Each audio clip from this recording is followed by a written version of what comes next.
So, welcome to this week's episode of Crap No One Tells You. And with me today is Pam Kelly from our local Chamber of Commerce.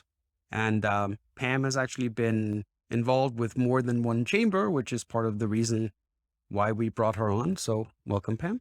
Thank you, Gummy. Happy to be here. So, let me start with a very, very broad question.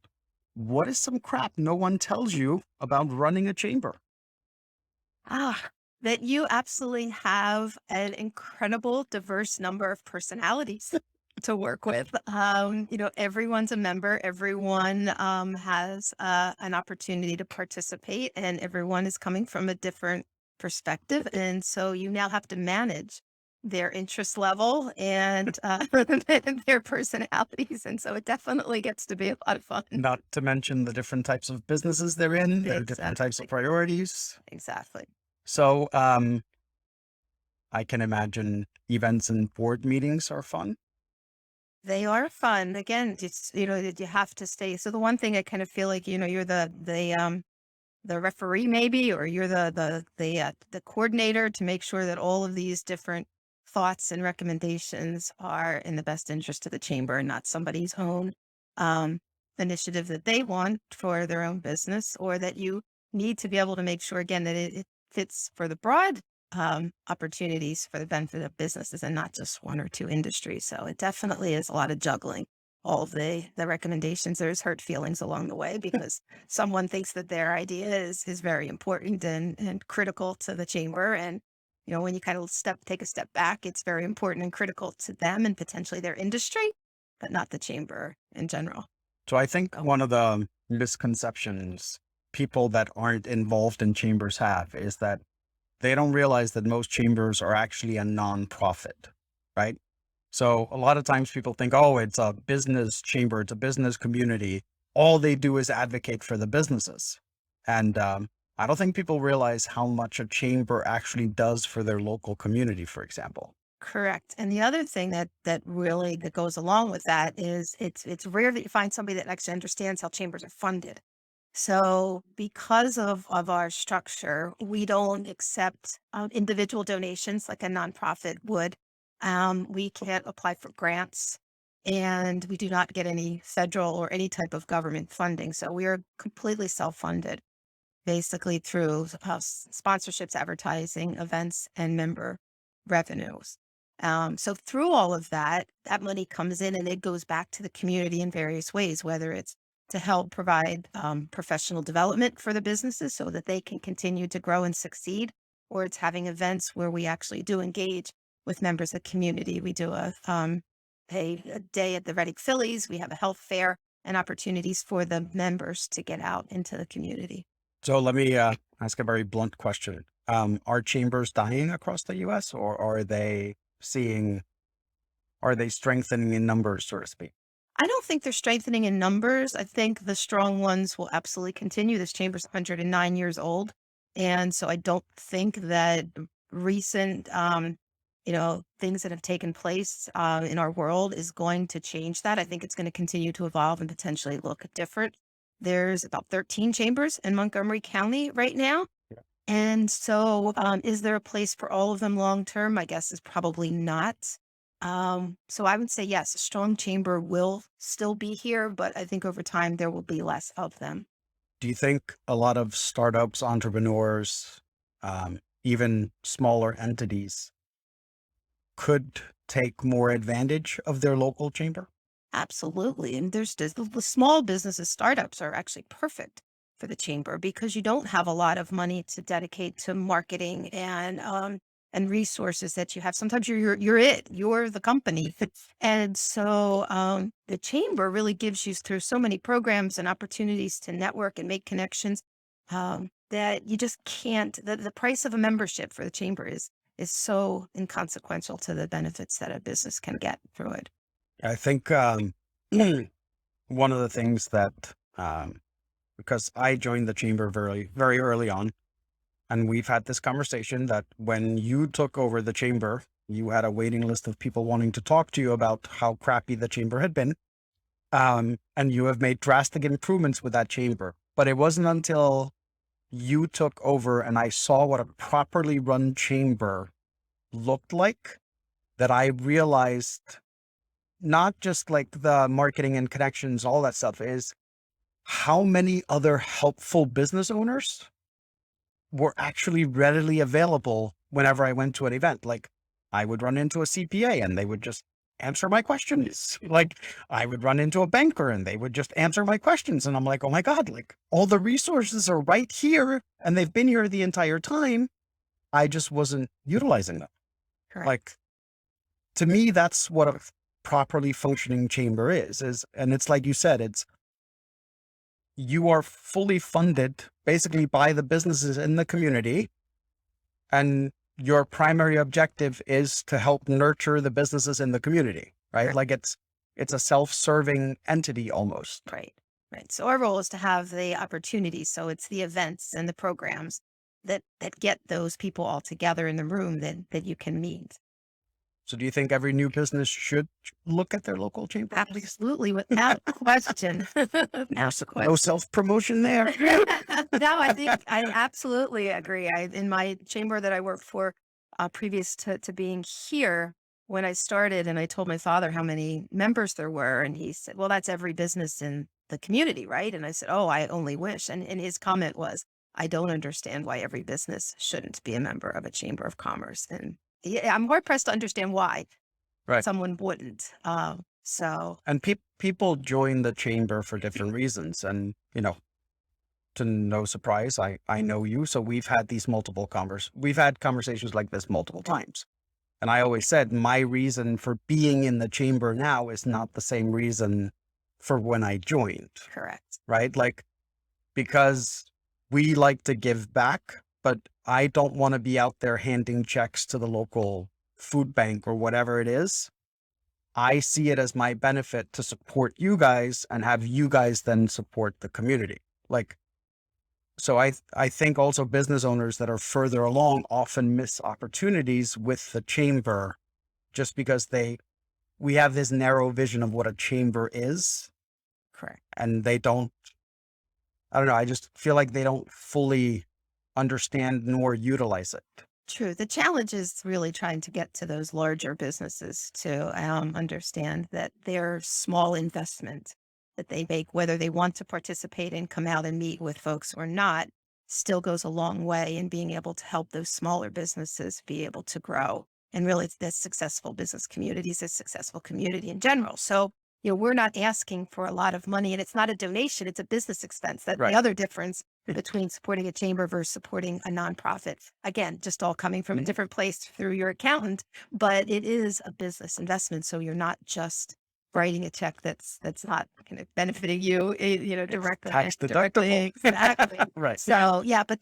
so you were talking about the evolution of your business. So when you started, again, it was a great opportunity. And now you've reached the point where you're now giving back to help support others that are starting. Yeah. Someone that was where I was Right. 10 years ago or 15 Right. years ago. Right. And I would say the majority of our businesses are still those younger in their times of where they are in the evolution So of their business. when you say that's more, are those more the people that are active within the chamber, the smaller entities, Correct. So for us, about 70% of our members are 25 and under employees. Okay. And so if you take of those, I would say probably 70% of those are the ones that are active. When you get to the larger businesses, they pick and choose what they participate in, but they're not nearly as active. And again, you start getting into those layers where our contact might be the director of HR. Right. And not necessarily a business development person, or depending on their organization, they may not even want local business development.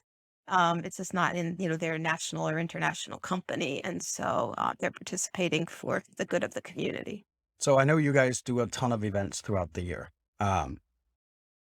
What are some things that you would call like key events? Like if I wanted to get introduced to a chamber and I know nothing about it, and I'm like, okay, I'm just going to pick a random event off their calendar to go to get a good feel for the chamber, or 2 events, right? Like whatever the number is. So for someone starting out, when they look at their local chamber, what type of events would you suggest that they go to the very first time to kind of start getting a feel for the chamber? Because a lot of times we have options. Like I could have joined any one of, 5 chambers that are all local, but I ended up with you guys. So for someone starting out, what event should they go to?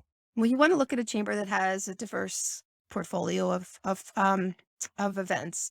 We try to set them up before work, lunch, and after work so that it gives a business, depending on what your schedule is, the opportunity to still participate. So they're not all after hours and you've got a family and you need to get home. So we set them up again with throughout the month. And I would suggest that a new business go to one of the pure networking events. Typically, there's an opportunity to do a 30-second commercial, and those companies are more than welcome to introduce you around.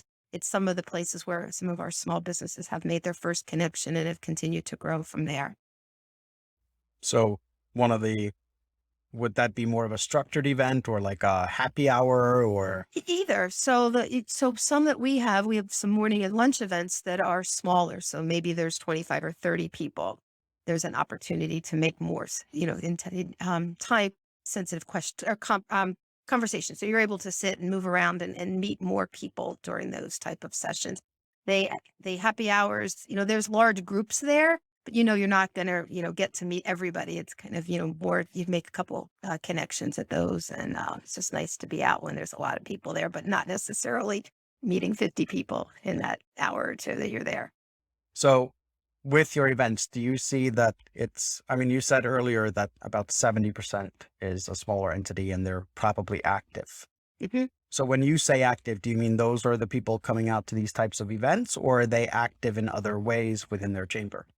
So I would take those 70% are throughout. So we've got committees, we have events, we have, so with networking events, we have programs. We have, of course, the Girl Network, excuse me, group. And so they're out weekly meeting with a specific group of members. And that's been a really good way for businesses to make strong connections and grow their business. Okay. What are the plans for growing the chamber? Well, let me rephrase that question. I'm assuming like every other business, you're going to have challenges when it comes to growth, right? Because everybody has a unique setup and you're no different. You can call it a chamber, you can call it whatever you want. At the end of the day, it's run like a business. Correct. So you guys as a chamber, and I'm asking you this because I know you were involved with another chamber as well. When you guys sit down to strategize, how are we going to grow this chamber? What are some things you guys look at? So there's a couple things. We just put together our new 3-year strategic plan. And so a couple of the things is we want to make sure this chamber reflects the community as far as the diversity. And we have not to date done a fabulous job at that. We have not reached out and really made a special effort to different ethnic business owners, to minority business owners. And so now there has been a concerted effort to work with some community groups and community members to make sure that we always say the chamber is open and welcoming. But if you don't know that it's open and welcoming, Right. so I'm the best. so we don't understand why everyone doesn't want to just come to our events. But if you're not aware of them and you don't come to an event and see people that look like you, again, we're making a concerted effort to do that because there's a large number of businesses in this community that currently aren't members. And there's no reason they shouldn't be if they know all that we do, because again, we're going to support them as we would any business. It doesn't matter. The other thing we're looking to do is work more with our young professionals because at some point, they're going to be the leaders of this chamber. And so we need to make sure that they see value in the chamber, that they get involved. And so we just created a program where the young professionals are going to be working with our nonprofits so we can strengthen the community using our young professionals and get them more involved in leadership roles. And so those two things are primarily what we're looking to do that we haven't done strongly in the past. And then, of course, it's growing your market share. So it's looking at other areas where you aren't necessarily concentrated as far as where your members are and moving events and things to that area so that there's opportunity for them to participate. But ultimately, the heart and soul of the chamber is the community. Correct. Is what it boils down to. Correct. It's nurturing not just businesses, but also by helping the businesses, you're helping the community overall. Correct. Sounds easy. Yeah, sure. Every day. So you know, we made it sound really good, right? Like everybody's going to run out and join a chamber right now, which they're I not. hope they do. Yeah, you and I both know they're not, Can I right? get our website in? So, um, you guys actually actively recruit for the chamber, right? Like you guys are like any other business, you have to go get the business. Right, right. Is that generally like a hard sell? So you can't really sell the chamber, honestly. So if you think about going and knocking on doors and trying to sell your product, whatever it is, it doesn't work. No one is sitting at their desk waiting for the chamber representative to come in and say, "Do you want to join?" And they tell you they've been waiting for the last year for somebody to do Wait, that that. doesn't happen in your It business? just doesn't Oh, happen. wow. It doesn't happen. Almost So everybody else has that happen. Like we just walk out there and everybody's just Anyone waiting on else us. sign Yeah. out, right? So obviously, like any business, you have to have the funnel. We just need to continue to reach out.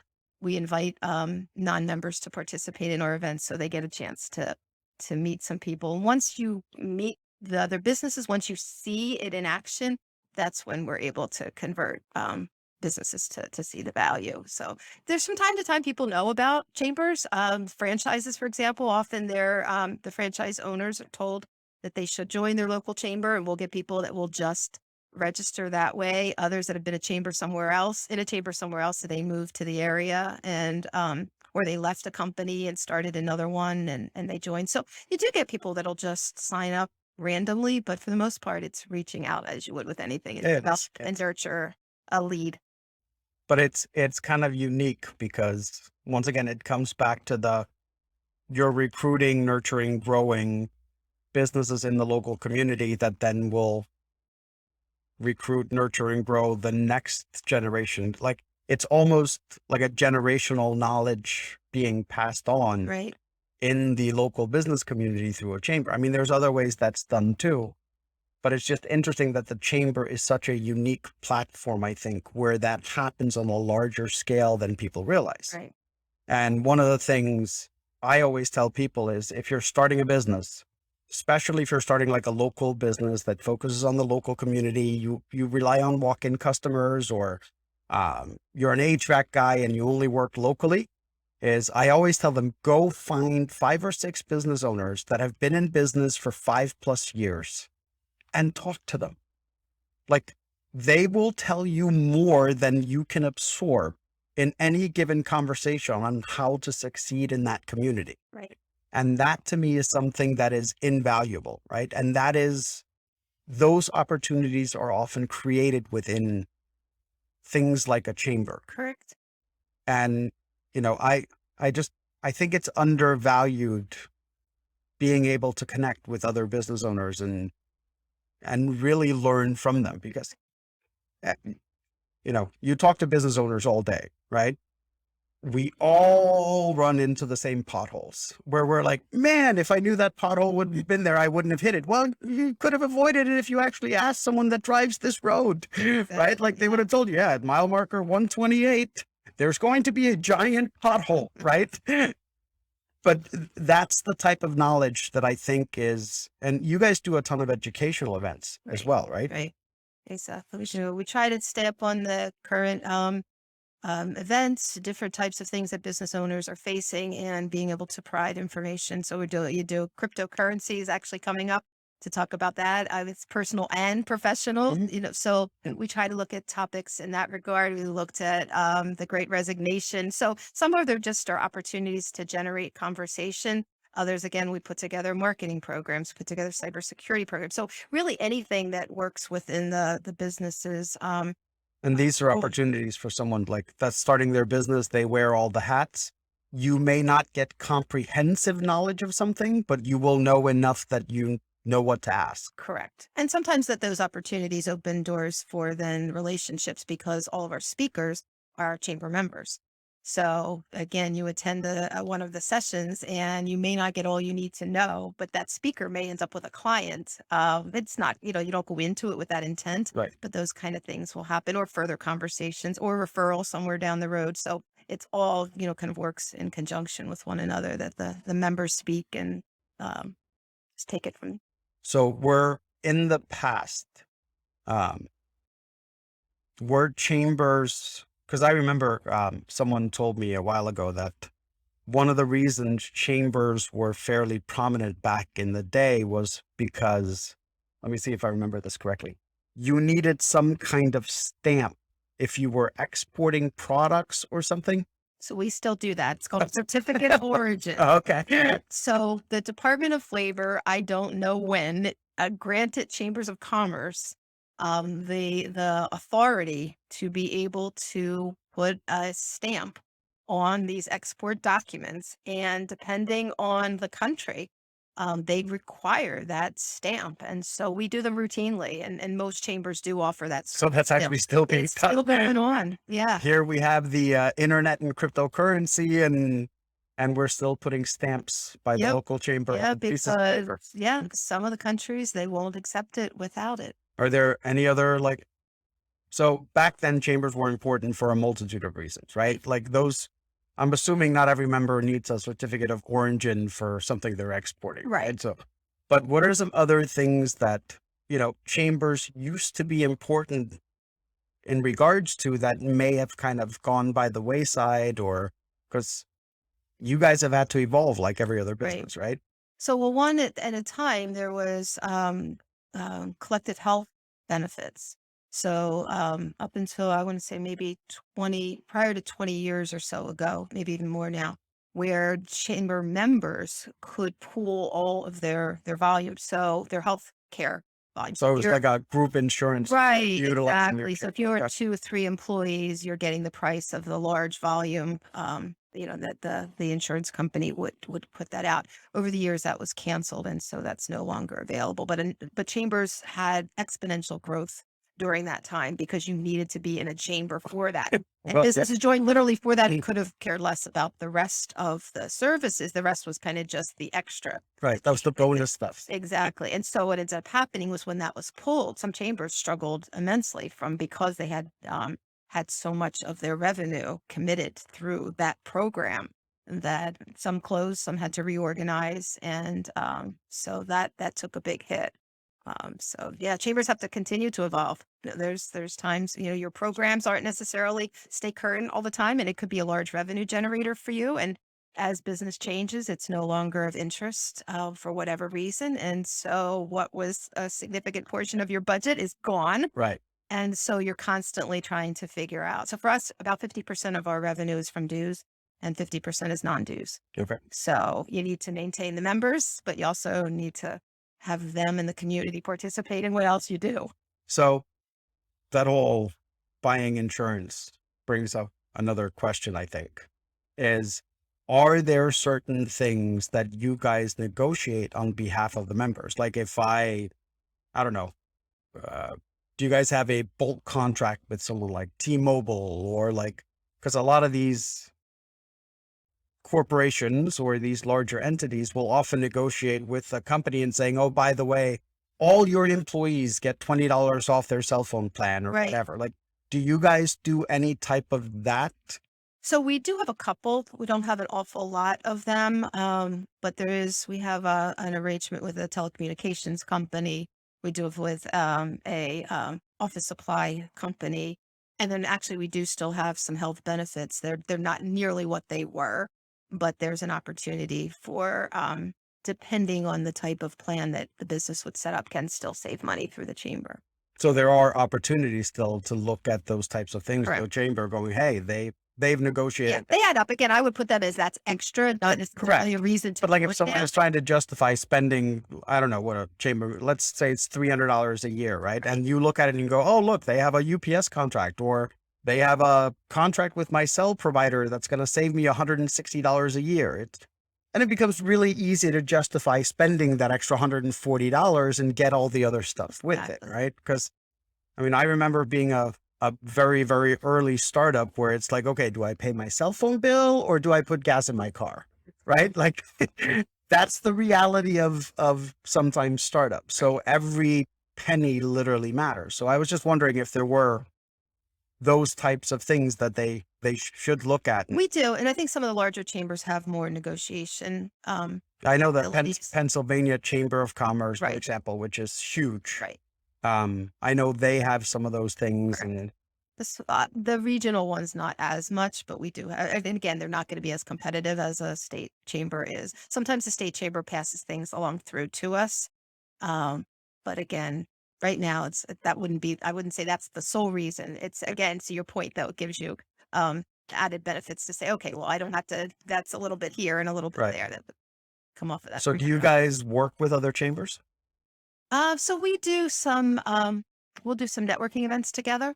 Okay. And so, but either the challenge is either we're served the same geography, which makes it challenging then to work together too closely, or we're in geographies that aren't necessarily where members would travel to. But we do usually do once a year a called a mega networking event where we'll bring together several chambers, and one of the members will host the event. And so it's a great opportunity to meet people that you probably wouldn't meet any other time. So, but yeah, routinely we do not. That's pretty cool.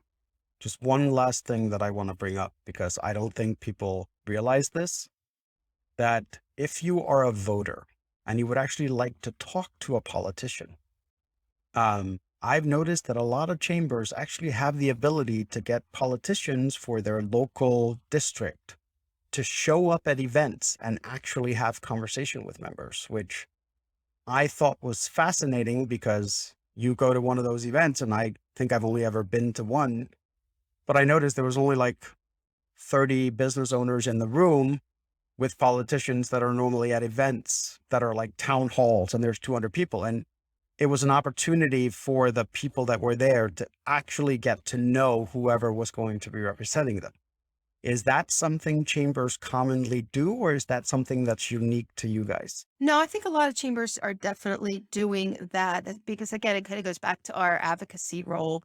And although we're not lobbyists, although legally we can be, most of us really try to stay neutral when it comes to issues in politics. But we do will have commissioners. We've had the local representatives come out. We're actually planning in September, meet the candidates. So it's going to be all the folks that are running for office in November. So you have a chance if you're undecided and you want to come out and meet. So yes, we do those, and a number of chambers will do the same. Okay. That's really cool. Yeah. Well, thank you for coming in. Thank you very much for the opportunity. I enjoyed the conversation, and we will put some links to your specific chamber. All righty. And I will encourage everyone, go look at your local chamber. There may be more to it than you realize. And I'll see you guys next week. Very much.